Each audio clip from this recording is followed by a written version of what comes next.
one.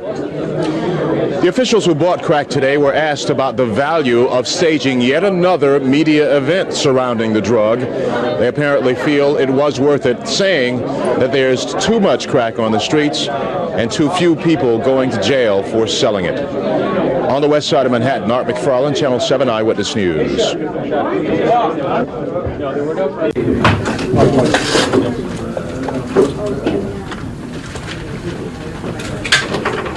Before we begin, I'm just going to make one request to the media.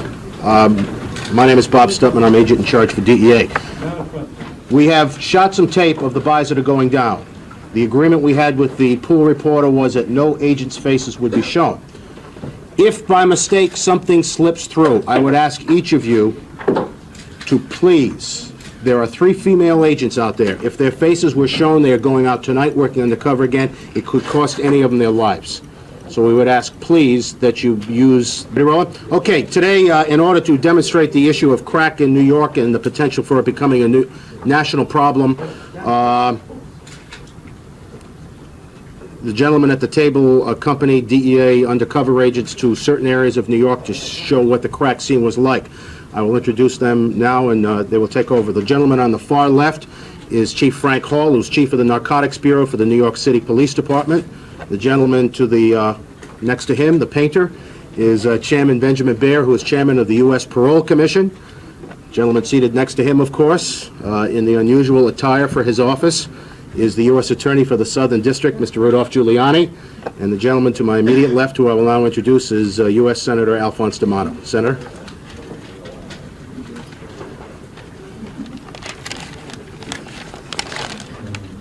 Today, as Mr. Stutman has indicated, we had the experience of going out with several of the undercover people to make buys of crack. It's easier than one would ever imagine. I'll just tell you, the agent I was with, she gave a little signal, something like this, which meant that she wanted 2 joints. Oh, touch of the nose, huh? 2 vials, and they came up. I guess we looked pretty good because they gave us the bargain price, which is $10 a vial, and absolutely no problem in this. And what we really have is an epidemic on our streets, and we have a situation where our young people are becoming involved or exposed. And as I hold town hall meetings throughout the city, and I've done that with a number of my colleagues in the Congress and some in the state legislature, I want you to know I hear one cry. And the people say, whether it's in the Bronx, whether it's in Brooklyn, they say one thing. We see them dealing. We know they're dealing. We'll tell you who they are. And they continue.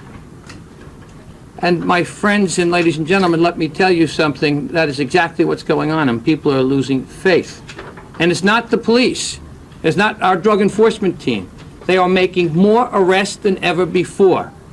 But it is the revolving door system that I've spoken about, that U.S. Attorney Rudy Giuliani has spoken about, that's making a sham of the criminal justice system.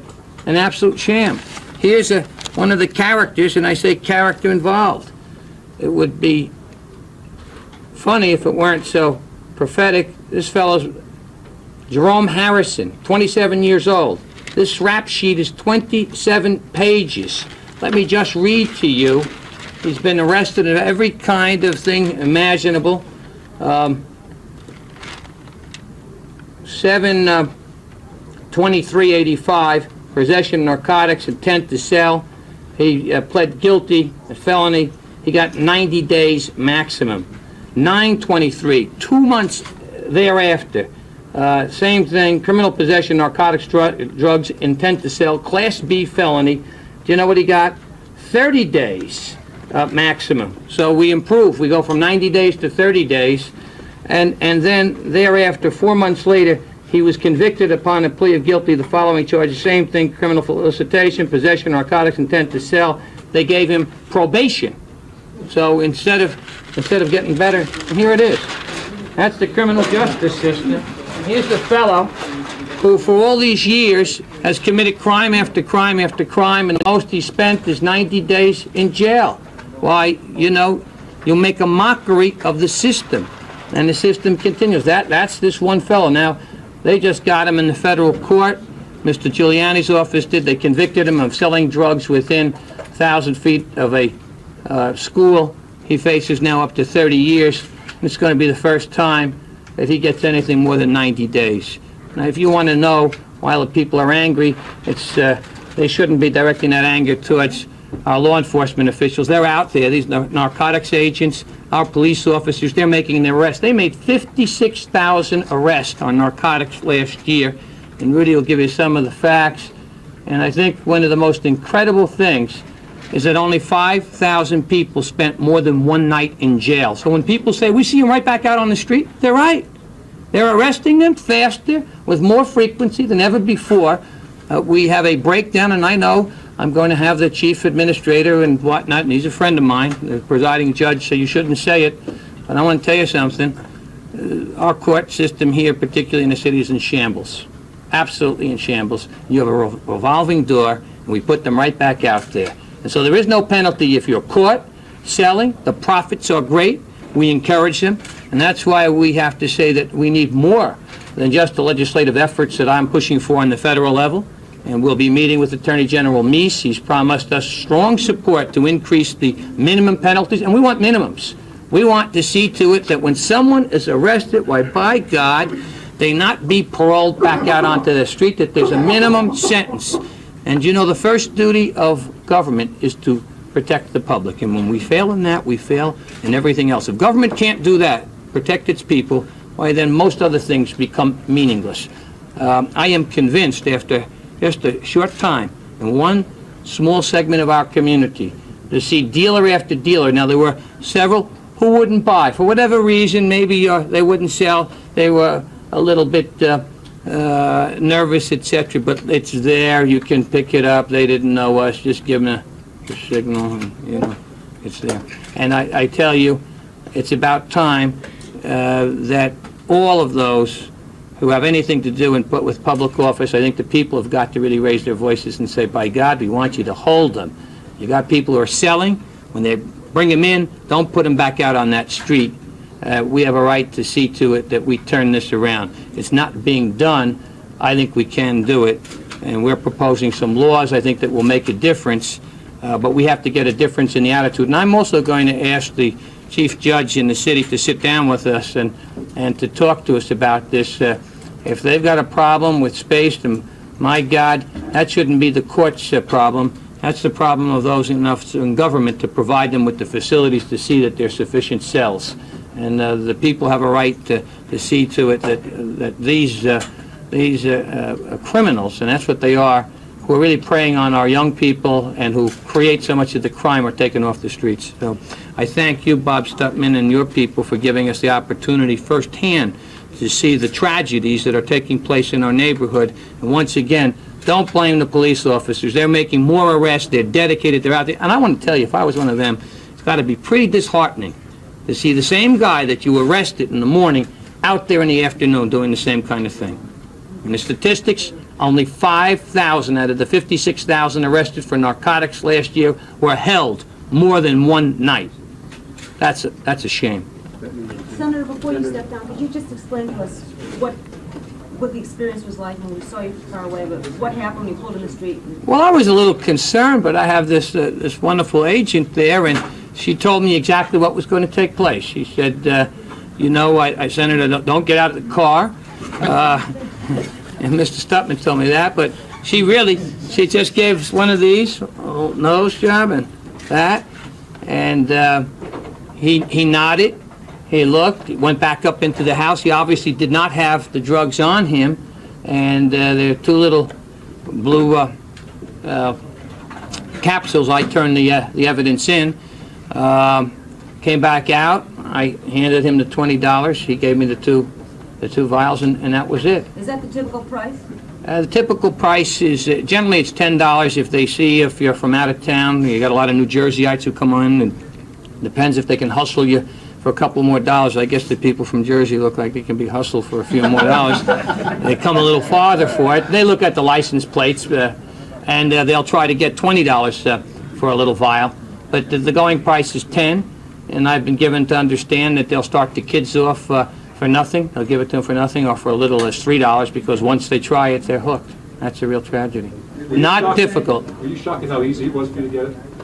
Well, I'd heard that it was easy, but when you saw all the people who were actively engaged, even though we made the one purchase and there were others that the agents pointed out who, for whatever reason, it was raining and whatnot, and I was surprised at how many in just one area you would see selling. You have drug merchandising all over the area, and again, they arrest them, but no sooner do they arrest them than they're back out on the street the next day. Senator, how would you respond to charges, sir, that this histrionics that you're going through is not really necessary to focus attention on the problem, but is just another bit of fodder in an election year campaign?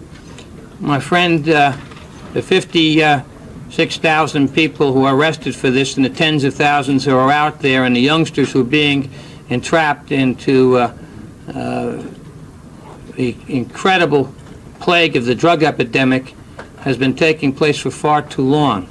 And I've been no stranger to that, and I've led the battle. I think our priorities are wrong, and I haven't been afraid to say that, both on the federal level, to the administration and to the president, who I believe in, and to the Justice Department, that we need a much greater commitment to see to it that the drug enforcement agents, that the U.S. attorneys get the kind of support necessary. This is an undeclared war. It's being waged on us, and we are not standing to make that fight. And I didn't wait for just an election time. 2 years ago, I was responsible for doubling the customs agents at the ports and setting up special teams and bringing in the drug boats and bringing in the flights. What we've got to do, though, is see to it that we have a criminal justice system that begins to deal with the arrests that are being made. We can't have this kind of situation where a fellow is arrested on a daily basis and back out there, that when he is convicted, he gets, after his first conviction, a lesser sentence for the same thing, and after the second time, a suspended sentence, in essence. That's making a mockery. And so I don't think it has anything to do with an election. It has to do with survival of our people. I just want to add, if I may, we asked Senator D'Amato to come out with us. He did not call me and ask to come out. We asked him and Mr. Giuliani and Commissioner Baer so that they could see firsthand the situation. I think that should be placed on the record. What were your thoughts, sir, as a United States Senator making a buy of illegal drugs on the street? Well, I understand I was in the company of an agent, and I've turned over the drugs, so it was not for personal use. Mr. Giuliani? Were they arrested? They just go. They'll make a case. They're building a case against those people trafficking in that area. Senator, did the drug dealer say anything to you personally? No, it was quite pleasant. I guess if I didn't give him the money, he may have said something. But I had no intention of testing out whether or not he was armed. They tell me that in a number of the cases in the federal side, for the first time, the crack dealers they're noticing are carrying pistols. I didn't want to test them out. And I think the last 6 arrests or thereabouts, they've indicated with the crack dealers, they've all had weapons on them. They're a very combative kind of group. I guess they've been held up, and so they're always ready for the people who are purchasing, and so they come with their own firepower. But no. Can we hold the rest of the questions to Mr. Giuliani? Can I just one, because I was running late for the senator while he's up here. We'll get back up. I think it only fair to the other speakers. Yeah. Rudy? No, go ahead. No, go ahead. We got Commissioner. This is really a terrible, terrible problem, and I don't think there is anything that could be said that would exaggerate more for the public the level of the problem that we're dealing with. The drug problem before a year ago and before the emergence of crack was at an emergency level. More and more cocaine, more and more people using cocaine, and now with the emergence of crack, which is considerably more potent, considerably more dangerous, and a lot cheaper to get involved in, we're building on what was already an emergency problem, an epidemic, and it's affecting our young people in disproportionate numbers. We need emergency action, and we need a lot of changes in a system that was pretty close to bankrupt already. that isn't ready to kind of deal with this problem. A lot of changes are necessary. Senator D'Amato, on a federal level, is working to get those changes, and so are a lot of other people. And there have to be changes at the state and local level, because primarily this is a local law enforcement matter. We can help out. We're going to try as best we can to increase the number of cases that we take, crack cases that we take. This fellow, Harrison, who has virtually was a crime wave for the last 9 years, never really has been incarcerated. We finally arrested him 2 months ago, convicted him, and hopefully he'll get the kind of prison sentence that he deserves. But that should have happened 2 years ago, or 3 years ago, or 5 years ago. On that sheet of paper, there were a lot of victims. It's not just a sheet of paper with a bunch of notations of crimes next to it. When it says robbery there, that means that a human being was robbed by him. When it says burglary there, that means that somebody's house was broken into. And that is what we are let happening. What we're also doing is we're sending a message back to the streets that is just absolutely the wrong message, and we've been doing it for about 10 or 12 years. The message we send back to the streets, day in and day out in this city, is you can sell drugs like this, like the crack that the agent, the undercover agent, was able to successfully buy today. You can make this sale. You can get arrested by the police, because almost all of them get arrested. There are very few of them selling drugs that don't get arrested. And what happens to you when you live in one of these neighborhoods and you watch it is that guy, as a general rule, comes back out on the street within a day and is selling drugs again. What we are teaching the kids in those neighborhoods is you can sell drugs and you can make money and you can get away with it. We're not teaching them what we used to teach them 20 and 30 years ago, which is if you sell drugs, the general rule is you go to prison for a long period of time. And until we change that, everything else we do is worthless, because we're not going to change the reality on the streets. I can put all the major Sicilian mafia drug dealers in prison that we can get our hands on, and all the big Colombian drug dealers, and all the banks that are helping them launder their money. We can do all of that, and the drug problem isn't going to change by 1% until we start changing the reality on the street. And the reality on the street has to become, if you sell drugs, if you sell $20 worth of crack, which can destroy a human life, you go to prison for a long period of time. We have to make that a reality. Mr. Giuliani, do you have any more insight as a result of today, specifically what you need as a prosecutor from legislators to more effectively go after such people? I think what happened today struck me very much like what happened to me, I guess it's almost 3 years ago now, when I went down to the Lower East Side. A lot of people came to me when I first became United States Attorney and told me what a terrible problem there was on the Lower East Side, that it really was an epidemic, that it was like a bazaar of people selling drugs. And frankly, I discounted that. I thought it was exaggerated, because you hear these things all the time. And I went down there, looked at it myself, and saw that they had really understated the problem. The problem that we saw today is understated. There is nothing that I can say, or the senator, or Ben Baer, or any of these DEA agents, that can describe for the public what a breakdown of law and order occurs when you have 5, 10 people hanging out of buildings hawking drugs. What are you saying to the young people that grow up in that neighborhood? You're telling them that it's a drug society, not a society of laws, not a society where life is worth something. You're saying that the top people in the neighborhood are the people who make their money by poisoning other human beings. And we have to change that. And it is going to require some very difficult changes that a lot of people aren't going to like. They're not going to like it because they've been presiding over the system that operates this way for 10, 15, 20 years that has permitted this to happen. But it has to change. And it will change, but it's going to take a lot more pressure and a lot more demonstrations of the kind of problem that we have. Any other questions for either the senator or Mr. Giuliani? One question for the senator. In terms of the administration itself, obviously a lot of the initiative for fighting drugs and fighting this particular problem will have to come from the top. What do you know now of the administration's attitude toward the problem, and what would you change about it if you could? I'm very confident that we're going to pass legislation that meets out minimum sentences so that you don't have a repetition of what's taking place here with this individual. So when a person is convicted, that there will be a sentence, and it will be a fixed sentence, and it won't be one that he can skip out on parole, and Commissioner Baer is here. We've made recommendations to the commissioner. He's come up to see the problem so that he'll understand. We're also, we have legislation that I'm convinced will pass this year that changes the classification of cases in terms of what is a felony, what constitutes them, will expose someone to much more severe penalties. You're not going to find a crack dealer walking around with this quantity of crack where he first gets a felony.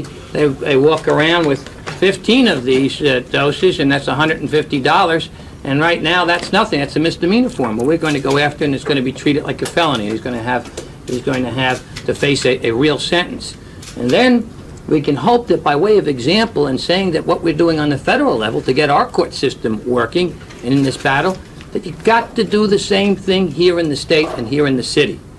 Now, it's an absolute sham to have these kinds of cases and to have this kind of flim-flam for a justice system where this fellow's turned back out onto the streets. And what do you think the people in that community are saying? I was up in the Bronx with Senator Villela, and I'll tell you what the people were saying, 400 people. My God, what are the police doing? And I had to tell them they're arresting them. I didn't know they had arrested 56,000 last year, and I didn't know that it was as shocking. Get this, only 5,000 held for more than one night. Now that's a sorry spectacle, and they're not in this business about, well, we don't have sufficient judges. Well, what are they doing? Where are our priorities? As we have to challenge the federal system to get the military involved, to see to it that they're really involved in cutting out and cutting down on the drugs that come across the border, and that's a responsibility. Well, so too do we have to see to it that our local judicial systems operate. Two things that, just to point out what the senator said. When the undercover agents were out with the senator, Mr. Giuliani, there were police officers in the area, and the traffickers would watch the officers, the uniform officers. They'd have a guy watching him, and as soon as the officers walked the other way, that's when the deal would be turned. They would constantly watch those police officers. The second thing is, and again, pointing out what the senator says, the buys that we made, those people would only hold small amounts of crack. They go back into the house. They'd run back to score and bring out more to get, because of the level of amounts. Well, we have a question. Over here. We wouldn't be seeing it. The guy ran out and turned over the 2 vials to me, and frankly, I didn't know what to do, whether to give him the money first or take the drugs first. But my sense as a lawyer told me, I better get the drugs first. So he gave me the drugs. Did each man succeed in making a buy? Yes, each one of them did, and the tragedy of it is that it's relatively easy to do it. And I'm not so sure that we really had to be dressed this way. I think if we had gone up there in a suit, we might have been able to do the same thing. I thought my dark glasses did it. Where'd you get the jacket, by the way? I think it was seized during our Hells Angels case. You see the back of the jacket? No, you can't actually. Are you saying that everybody, I thought that only Senator Donato in the 4 locations? No, but No, I think they filmed it. Ben made a purchase. In fact, you negotiated the price. He's from out of town. Mr. Ben? Giuliani? Mr. Giuliani, are you saying that another police operation like Pressure Points needs to be done to use our route on these drugs? Among other things, yes. I mean, there are many things that have to be done. Is that being considered in the New York City Police Department? I imagine it is. There's a special operation for crack 101. Can't do that because the guys is here too. No, I don't want to look at it. Okay, then I do. Does it look okay? Yeah, I don't know exactly. Can you brace this on something? What are we looking at, Oh, there's the Mercury right there. I see. Yeah, it's parked down there at the black Mercury.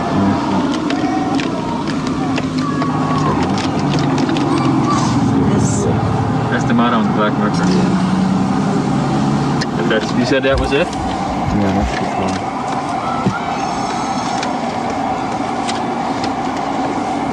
Can't see in the window anyway.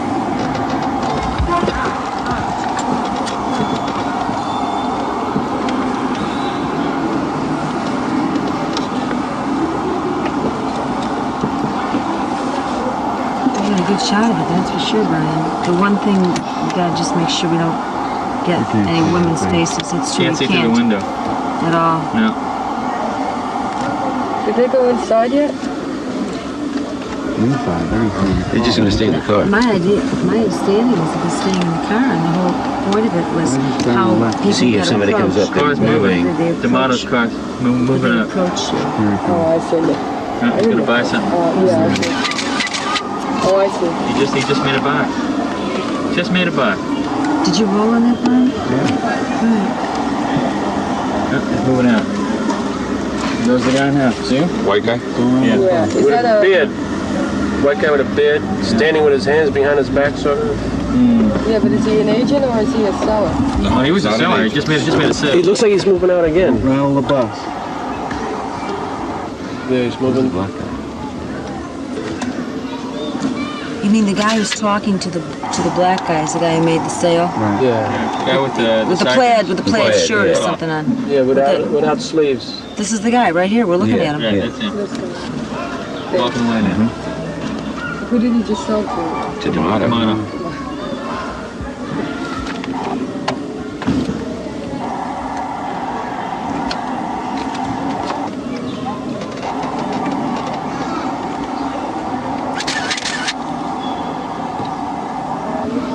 Yeah, it's muddy now. Yeah. Can't see him.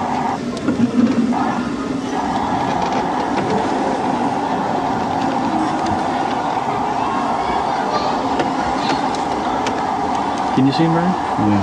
He's behind the fence. See the two guys seated? Yeah. Oh, alright. What happens next? Are we gonna bust this guy or let him go? And then will they make another sale?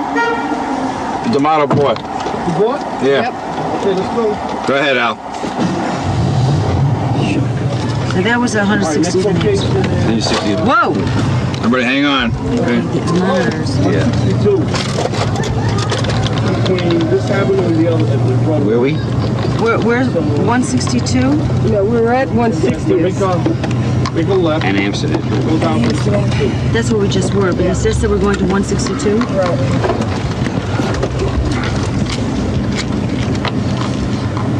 Turn the AC back on, please.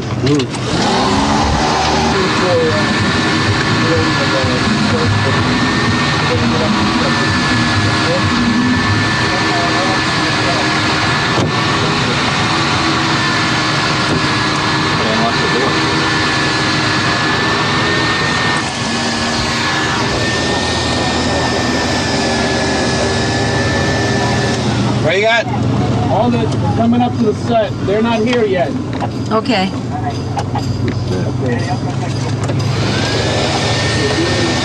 Make sure you go past it and shoot out the back. Where's he gonna have? He's on 550. He is going past it, right? He's 530 something. What's that? To the left, I see. Your side over I here? think so, because the other numbers were odd, I believe.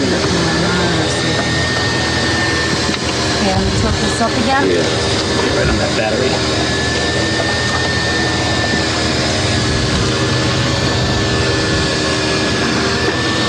We're getting out. This is it. What, is Sam? Why don't you stay there? Huh? Why don't you stay there? Where is this going to go down? 550. On the left-hand side. And which car is it that's going to be coming up? D'Amato gonna make the buy Is again? it D'Amato or is it going to be Giuliani? We don't know. All right, so we'll have to recognize the vehicle when it comes, and that's it.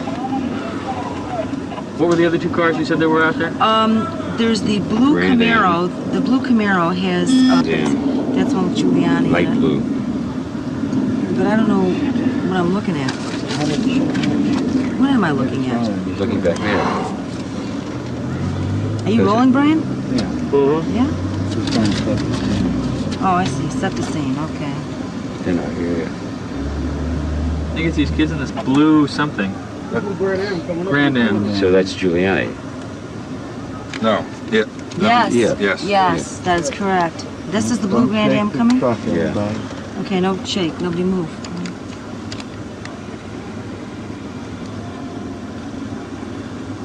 Can't see it. There it is. Let's stop. Can't see it.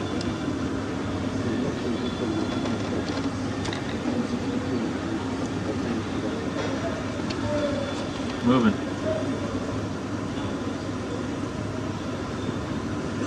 Giuliani looks so much like Giuliani. Oh, it's gonna pass us at the time. Oh no, shit. Yeah. Yeah, it's going past I it. don't know.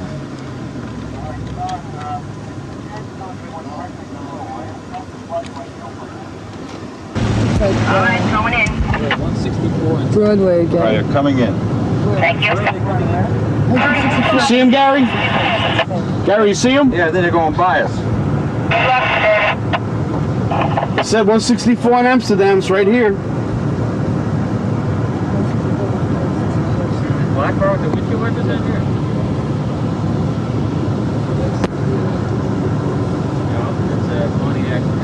You don't know paper towels or what? Dad, throw me up some paper towels. I don't have any now. Not that I can get to. In your case, the passenger case and stuff. On the side door.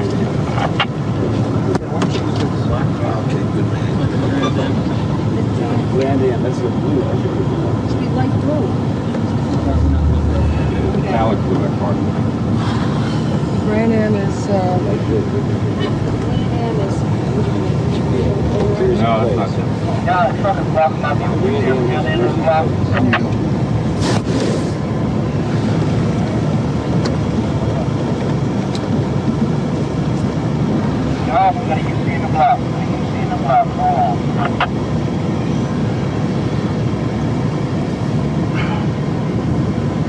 The guy who's dressed in the white uniform, who is he? It's Commissioner of Parole.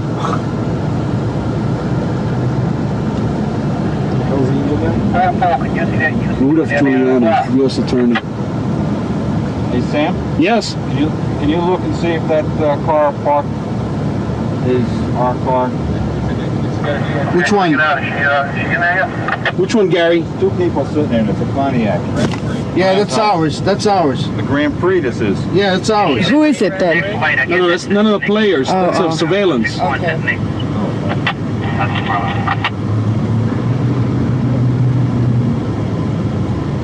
There's only one person in there. Oh, wow, this is supposed to go down between Nick and Amsterdam. Okay, then, I might get a little close up. I don't think anybody can see her from here. Oh, well, that's over there.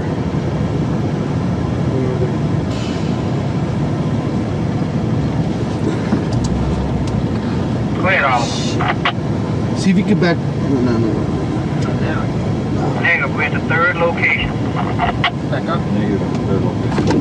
Can you make a U-turn? 164. Go and move. Hold on to everything. Better hold on to everything. Easy. That BMW is ours. Don't hit it. Well, right here. Right here you can do it. Hey. Way in the corner. Blue Camaro. We're going to TV screen. The blue Camaro. Who's in that one? This is surveillance. Oh, surveillance. Are we the fourth location? 9709 or 90 or 7308. Three locations. 9709. Call from your location. That car that's parked over there? Yep, that blue Camaro was it. What are we doing now, Sam? That was one of the blue Camaro was gave the money to some kid and he's gonna bring back the dope. Okay, the guy you described.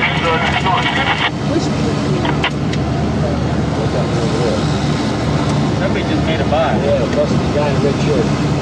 Busted the guy? No. Oh, they made a buy? Busted the guy. We're working out of that bank now. No. This vehicle is pulled away.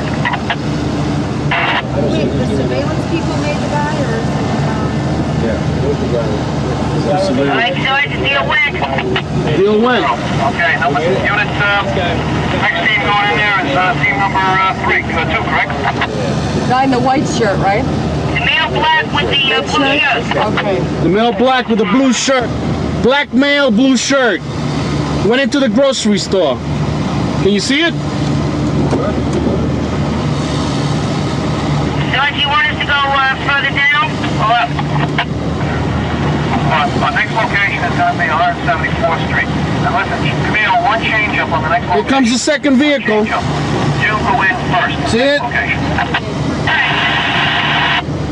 Gary. No, where is it? It just came up the block. Yeah, it's the Mercer, right? Yeah, no, the blue Grand Am. Where's the park, Sam? It just, it turned and made a left. Let me know when the UC pulls into the block again.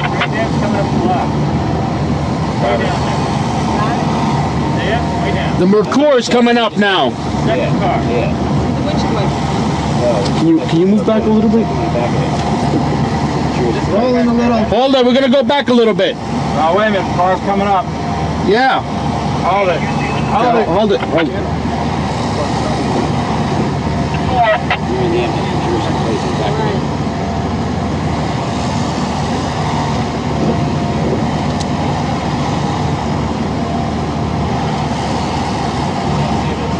Where you going?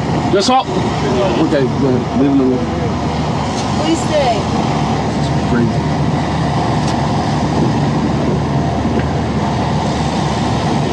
This is Giuliani.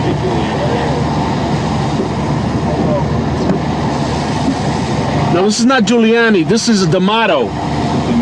Giuliani's in the Grand Am. Okay, D'Amato's in the... In the Mercure. Right now. Coming up now. Right, got it. Right. That sounds good.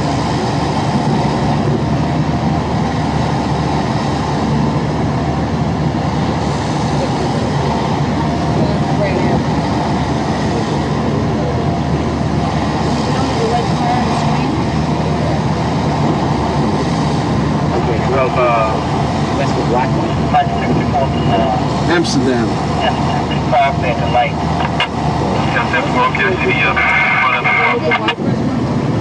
Yeah, 8306 got the eye. This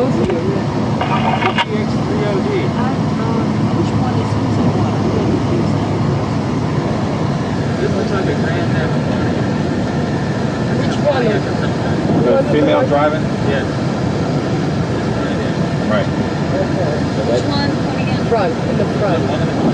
That's what Joshua plays. It's passing us. You see vehicles out of the block straight across Amsterdam. Didn't get it. Wait.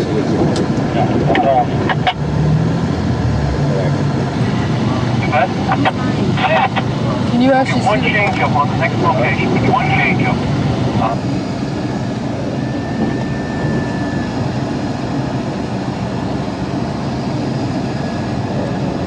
You see a vehicle out of the block. Left on Amsterdam.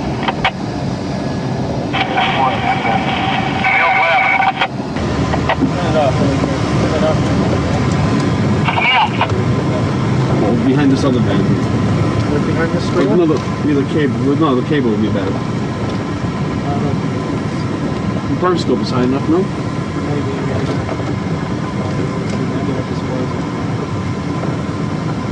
Okay. How's your view? All right, van set up. We're looking at.